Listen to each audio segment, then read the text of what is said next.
Estamos aqui aguardando o pessoal entrar na live. Boa noite, doutora Patrícia. Boa noite. Como vai? Tudo bem? Tudo bem. Para quem me conhece, já sabe a minha história como imigrante para os Estados Unidos. Não começou como imigrante, mas acabou que surgiram as oportunidades e eu imigrei. E graças, é claro, ao sucesso da doutora Patrícia na condução também do meu processo. E a doutora Patrícia PIC, ela é advogada nos Estados Unidos. Ela é conhecida também pela Immigration Law USA Solutions, que é o grupo da qual ela faz parte, e ela também é proprietária e sócia. Ela é formada em Direito com distinção pela Universidade de Miami, bacharel em Ciências Políticas pela Universidade Estadual de Nova York e também licenciada para exercer a advocacia no estado da Flórida, o que é muito importante também, além da especialidade na imigração, que a gente sabe que são regras de natureza federal, porém ela tem especialidade e atuação no estado da Flórida com o seu licenciamento. E, além disso, ela tem mais de 15 anos atuando como advogada de imigração nos Estados Unidos, tratando dos mais diferentes tipos de vistos de imigração, negócios, família, também considerando vistos de pessoas que procuram destaque na área acadêmica, profissional, pessoas de determinadas áreas específicas na área de artes, esportes, enfim. Então, são áreas bastante específicas. Também cuida de asilo, procedimentos de asilo político e outras tantas complexidades que envolvem o procedimento imigratório. Além disso, é membro da Ordem dos Advogados da Flórida e da Associação Americana de Advogados de Imigração, conhecido como AILA. Além disso, ela é co-presidente do Comitê de Asilo da Imigração, que é um braço da AILA no sul da Flórida. Então, também faz parte desse comitê, que é muito importante também. E agora, pessoal, eu vou passar a palavra para a doutora Patrícia, para ela fazer as considerações e falar para vocês um pouco sobre uns tipos de vistos, imigração, enfim, dar uma ideia para vocês de alguns vistos mais genéricos, né, que nós temos aqui, para vocês poderem ter ideia de como vocês podem, de repente, ver uma oportunidade de imigrar para os Estados Unidos. Boa noite, doutora. Boa noite. Eu só obrigada pelo convite. Michele é uma pessoa muito especial para mim, também foi minha cliente por muitos anos. E agora é uma honra estar aqui conversando com você hoje. Eu queria fazer só uma correção. Na verdade, eu já tenho 8 anos que eu trabalho com imigração. E a parte do comitê, passado fui no comitê de asilo, fui no comitê da Customs and Border Patrol. Todo ano eu sempre tento participar de um comitê que trabalha na agência. Mas uma coisa interessante é porque os de imigração, o visto de não imigrante e o visto de imigrante. Exemplos de vistos de não imigrante seriam de turista, o de negócio, que as pessoas às vezes têm a tendência de não entender a diferença de um visto de trabalho e um visto de negócio. O visto de negócio não dá permissão de trabalho nos Estados Unidos. Ela dá permissão de fazer negócios nos Estados Unidos, ir para um seminário, a conferência, assinar um contrato, pessoas estrangeiras que têm podem vir para o Brasil com visto de negócio para ver o andamento da empresa, e vistos de trabalho temporário, como visto L, como investidor E2, para pessoas de certas cidades, brasileira não, portuguesa não, mas é italiana, alemã, colombiana, argentina, espanhola, muitos outros países que dão Granada, onde se a pessoa nunca teve, vamos dizer assim, tem a cidadania, lugar onde faça parte do tratado para ter o visto de investidor, pode comprar a cidadania de Granada vir para cá. Então, quer dizer, existe a imigração existem os vistos de não imigrantes e os vistos de imigrantes, que são vamos dizer assim, um foco mais permanente de residência nos Estados Unidos, que é o foco geralmente das pessoas. As pessoas querem chegar a um green card para eventualmente chegar a uma cidadania americana. Muitas pessoas entram em contato comigo com uma ideia muito generalizada que é imigrar para os Estados Unidos. E uma observação que eu vejo é que muitas vezes as pessoas estão tentando sair do Brasil porque coisas não funcionam no Brasil e às vezes querem trazer essa cultura para os Estados Unidos. Por isso que eu digo que é muito importante que desde o princípio a pessoa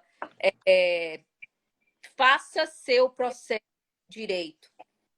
Entendeu? Tudo que parece ser muito bom, muito fácil, geralmente não é.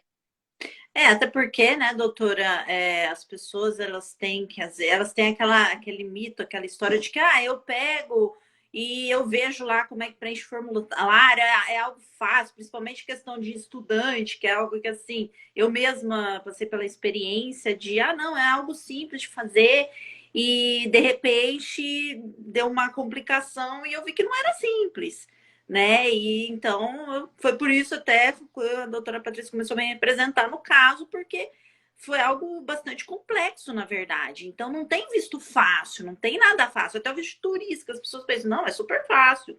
Às vezes uma resposta que você dá ali de atravessada, né, doutora, pode gerar uma perda de um sistema inteiro, um processo inteiro. Pode se tornar um problema sério. Por exemplo, há muitos anos atrás, uma pessoa entrou em contato comigo que ela foi deportada dos Estados Unidos. Ela conseguiu o visto de turista, mas quando ela chegou nos Estados Unidos, ela foi e ela passou na alfândega, né? Uhum. Ela foi em uma mentira e foi deportada e perdeu a oportunidade de vir para os Estados Unidos. Porque o que aconteceu?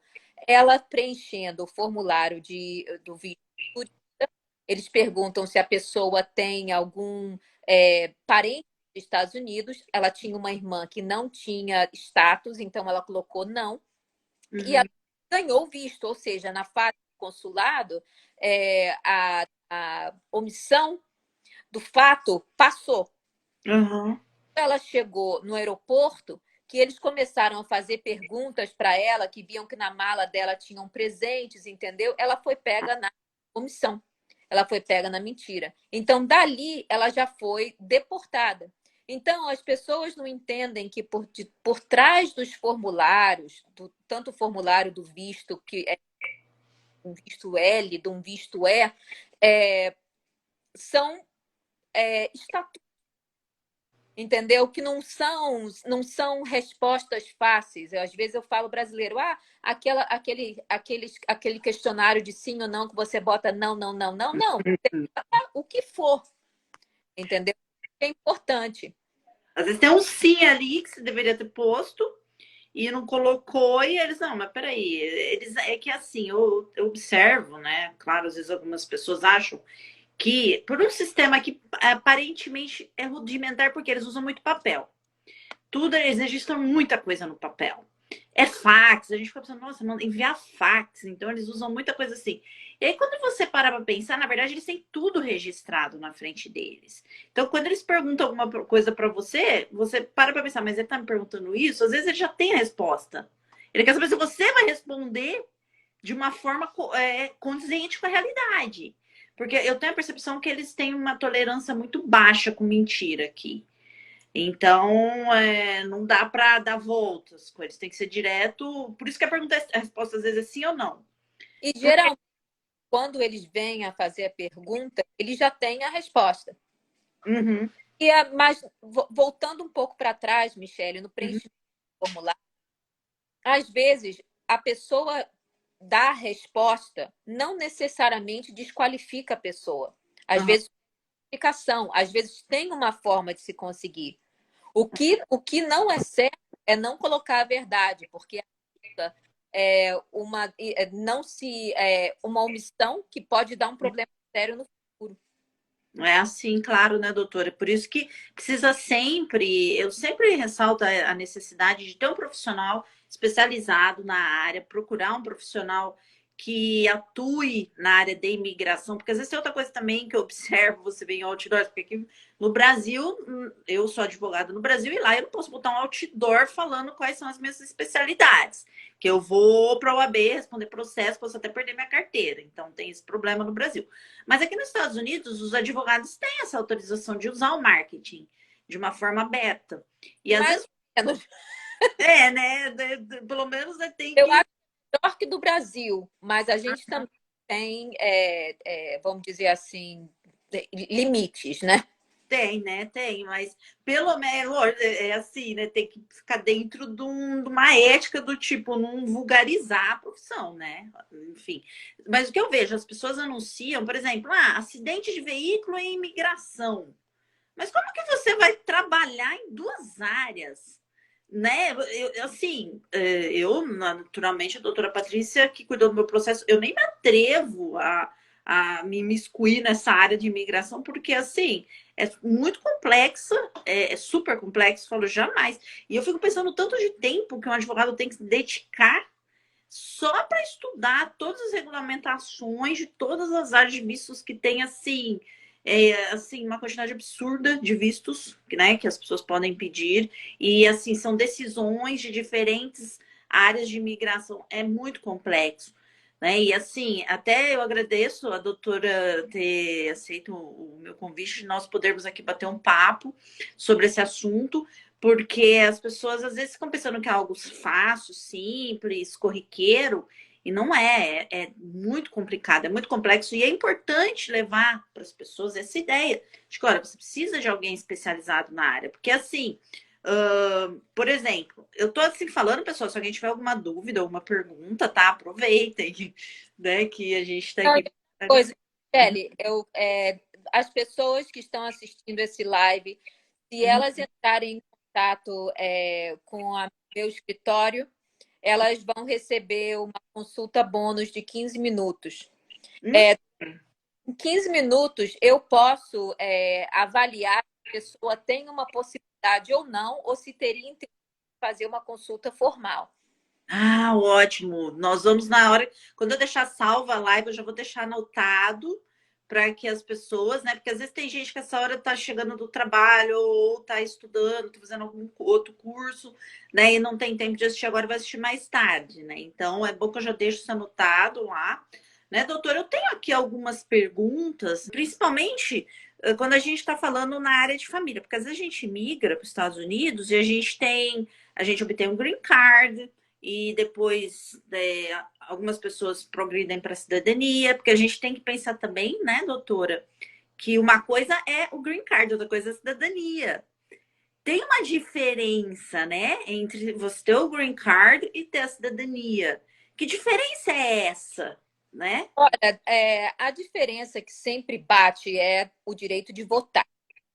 Às Uhum, vezes, certos empregos nos Estados Unidos requerem que a pessoa seja cidadão americano, entendeu? uhum, Mas uma coisa que eu acho um ponto muito importante é o seguinte: quando qualquer estrangeiro bate na porta de um país para entrar, seja ele os Estados Unidos, a alfândega, a Polícia de Imigração, a Polícia Federal de Imigração do aeroporto, ela tem a autoridade de negar a entrada da pessoa. Inclusive, negar a entrada de um residente. Entendeu? Então, vamos uhum, dizer assim: o que eles não têm o direito de negar é a entrada de um cidadão. Então, o cidadão tem esse direito de estar no seu país, seja ele naturalizado ou seja ele por nascença, ter nascido nos Estados Unidos. sim. Mas vamos dizer assim, que uma pessoa que conseguiu um green card e mora nos Estados Unidos há anos e cometeu um crime. Cometeu um crime que faz com ela seja que ela possa entrar em deportação. Eu já vi muitas pessoas que com green card, como residentes, elas entram e saem, nunca dá nada. E um dia o crime aparece. E essa pessoa tendo green card, essa pessoa pode entrar num processo de deportação. Então, uma coisa grande, um ponto importante é que o passo e a meta final é, de fato, conseguir a cidadania, porque não só a cidadania abre portas para trazer, para que você possa fazer o processo para família, outros familiares, como também dá mais a certeza de que você não será negado a entrar nos Estados Unidos.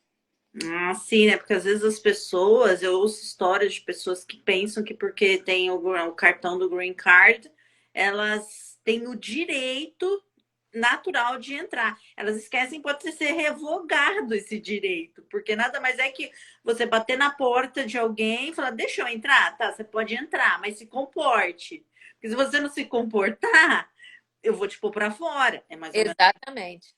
não é? Então, por isso que é importante. E outra coisa, doutora, nessa questão, eu fico pensando, aí eu teria uma pergunta referente. Por exemplo, quem tem o Green Card consegue patrocinar para o irmão, para o pai, para algum familiar vir, ou só o cidadão americano? Olha, o cidadão americano, uma pessoa que tem um green card pode ir o seu cônjuge, filhos menores e filhos maiores solteiros. Tem a cidadania, pode pedir cônjuge, filhos menores, pais. Essa categoria, essas 3 categorias são que chamados parentescos imediatos. Não precisam esperar na fila para a disponibilidade de um visto. Agora, o americano também pode pedir filhos casados, adultos casados e irmãos. Agora, só essa categoria de parentesco imediato tem um visto disponível. A outra espera uma fila. Então, os processos são diferentes. Às vezes, 6 anos, 7 anos. No caso de um processo de um irmão, pode durar de 12 a 14 anos pendente. Uau! E eles podem... Aí eles têm que estar nos Estados Unidos fazendo pedido, ou, por exemplo, tem que estar no Brasil, ou não importa onde eles estejam. Tem alguma regra para isso? Lugar que eles têm que estar para fazer esse pedido? O irmão, no caso? Eu vou usar um exemplo. Vamos dizer que eu faça um pedido para um irmão meu. Tá? Esse pedido vai estar pendente, porque eles não vão aprovar o pedido. O pedido, de fato, vai estar pendente por uns 12 anos. Durante esses anos, esse pedido que eu fiz para um irmão meu não dá direito ao meu irmão morar nos Estados Unidos esperando. Um irmão meu pode morar nos Estados Unidos se ele tiver um visto alternativo. Vamos dizer, uma pessoa, um irmão que esteja aqui estudando nos Estados Unidos e queira estudar por 12 anos, porque eu já conheci uma brasileira que ela teve um visto estudante por 20 anos. Ela estudou por 20 anos, e ela não voltou para o Brasil. Eventualmente, um dia, encontrou o príncipe encantado dela, ela se casou e agora ela Uau! Ela tinha medo de voltar para os Estados Unidos, para o Brasil, e não ganhar o visto no passaporte de estudante, que ela mudou o status nos Estados Unidos, entendeu? Ela permaneceu aqui, e ela permaneceu aqui em status. Então, durante essa pendência, se a pessoa tem a forma de ficar nos Estados Unidos, sim, a pessoa pode permanecer nos Estados Unidos. Mas, se a pessoa não tem, a pessoa pode esperar fora dos Estados Unidos, que não pode ficar fora de status. Doutora, tem uma pergunta. O Doug Lima perguntou se a doutora trabalha com EB2NW. NW, trabalho. NW é National Interest Waiver. O EB2 é um pedido de green card, tá?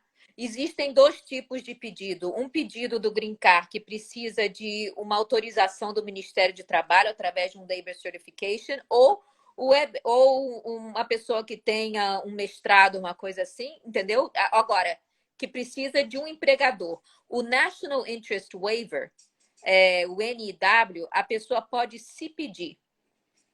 Então, sim, esse é um processo. Cara, que as pessoas têm que entender é que quando você pede um green card, a imigração vai revisar o seu processo com muito mais cuidado, com muito mais cautela, com muito mais atenção. Porque uma vez que o estrangeiro tem o green card, o estrangeiro espera 5 anos e se torna cidadão. E é na parte da cidadania onde os Estados Unidos têm a última chance de procurar qualquer erro ou qualquer coisa que tenha acontecido no histórico dessa pessoa. Entendeu? Obviamente, existem formas de também revocar a cidadania, mas é muito mais complicado a partir do momento que a pessoa se torna cidadã. Vamos dizer, é uma explicação simples. Cidadão americano pede seu cônjuge. Vamos dizer, uma pessoa que veio para os Estados Unidos como turista e não voltou mais para o Brasil, mas foi admitida originalmente como turista. Vamos dizer, esse brasileiro que ficou aqui ilegal conheceu um americano, entendeu? Essa pessoa se casa. O americano pode pedir o green card pro seu cônjuge, mesmo que o cônjuge tenha ficado aqui ilegal. Entendeu? Por quê? Porque a lei desculpa a presença ilegal do cônjuge de um americano. A lei desculpa o trabalho ilegal de um cônjuge de um americano. Agora, se em vez de ser um americano foi um residente que está pedindo seu cônjuge, esse cônjuge tem que ter um histórico de imigração limpo.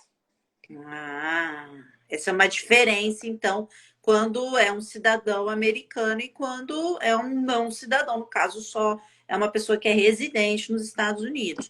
A gente tem uma pergunta da Tainá Coelho, que ela queria saber se seria mais fácil para as pessoas com nível superior se tornarem elegíveis ao Green Card. Não, bom, se a pessoa tem uma qualificação que enquadraria essa pessoa dentro de um visto de trabalho, por exemplo, posso usar você? Você começou com um visto de estudante, você passou para um visto O de habilidades extraordinárias dentro da sua área, quer dizer, então, o seu conhecimento, a sua formação ajudou, os seus reconhecimentos dentro da sua profissão ajudaram você a ter um visto mais reforçado de trabalho, que depois você pulou para um green card. Sim. Desse mesmo contexto de habilidades extraordinárias. Então, respondendo a pergunta dela, sim. Geralmente, a formação ajuda mais um visto de trabalho. Agora, se for uma pessoa que só tem primário, mas se casou com um americano num casamento, vamos dizer assim, legítimo, não importa a formação da pessoa. Doutora, se a pessoa agora sobre casamento ainda, né, que a gente está nessa parte de família, se a pessoa ela está nos Estados Unidos, ela casou com um americano, só que antes de fazer o pedido do Green Card, acontece a situação de falecimento desse cônjuge. Como fica? A pessoa casou-se com um americano, Sim. Mas chegou a entrar no processo da imigração? Ainda não. Não começou o processo? Existe uma forma, hoje em dia, inclusive, hoje eu vou publicar um vídeo nesse assunto. Se a pessoa se casou, se a pessoa é casada com um americano e o americano morre antes de entrar com o processo da imigração, a pessoa ainda pode conseguir se pedir formulário diferente, entendeu? Só tem o prazo de não mais que 2 anos depois da morte do americano. E a Hum. pessoa também não pode se casar, porque se a pessoa se casar, não teria essa alternativa. Ah, sim. E se ela, por exemplo, ela obteve o green card, ela casou com o americano, obteve o green card. E aí, dentro de um prazo de 2 anos, se separa. O que acontece? Ela perde o green card se ela se separar? Não, não perde, mas isso é que é difícil, né, Michele? Porque uma pergunta que parece uma coisa simples, agora eu vou te dar uma resposta que talvez vai confundir todo mundo. Mas geralmente, se a pessoa não tem, se a pessoa não está casada com um americano por mais que 2 anos, quando ela recebe o green card, a pessoa recebe um green card temporário válido de 2 anos.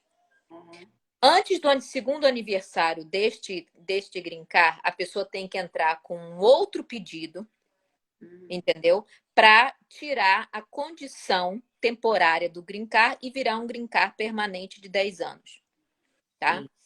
Então, vamos dizer, se eu me casei, eu conheci uma pessoa e eu me casei com esse americano, e esse americano pediu o meu green card, e eu tô casada 1 ano e meio, e eu já tenho meu green card por 1 ano e meio, ainda não fiz o meu pedido para o meu green card 10 anos, e a coisa não dá certa e eu me separo dessa pessoa.